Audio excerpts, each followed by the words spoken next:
class is for? I'm sorry. It's all right, dude. Yeah, this is from my sports social class. All right, you're on camera. Here we go. All right. Have you guys ever heard of the phrase, if you ain't cheating, you ain't trying? Yeah. RJ, what's your thoughts on that? I think it applies to formal sports because anything that someone can do to gain an advantage in professional sports, they'll do. Recently, in the past decade, a lot of people have been caught with banned substances, and it's all about money and winning for those guys. So any advantage they can get over their competitor, I think they'll take. All right. JD, he brought up money there. How do you think this kind of applies to the Cam Newton situation with his playing time at Auburn or his recruitment at Mississippi State? Well, I think schools are willing to do whatever to get the best player, and players realize that. So I mean, they're going to be out there asking for money. They're going to see what they can get. I mean, why not? If you have the chance, go for it. Do you agree with that?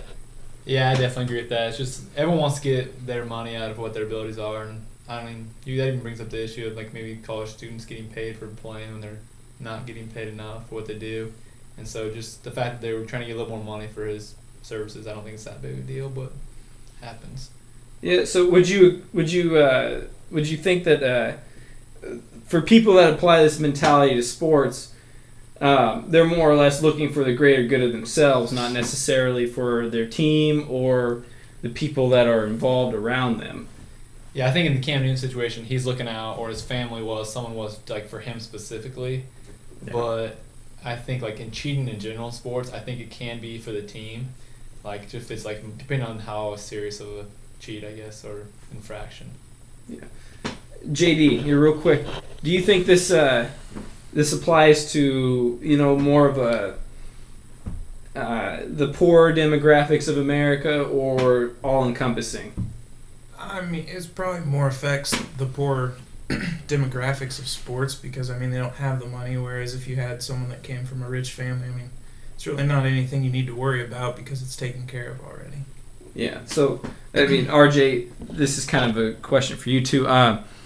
Would you think that people that are from the poorer demographics, maybe not raised with as much of attributes or opportunities, so to speak, do you think that they see sports as being their way of getting out of poverty, and more or less they'll do anything they can within that genre to get ahead, so to speak?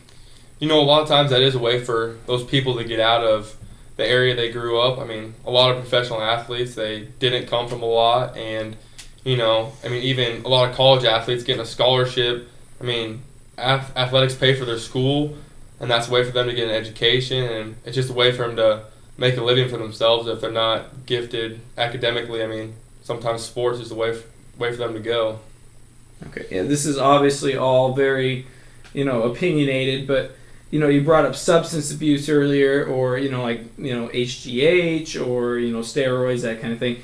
Do you think people like Mark McGuire or Sammy Sosa, or those guys that are tied to steroids, do you think that this idea or mentality was something that was on their minds?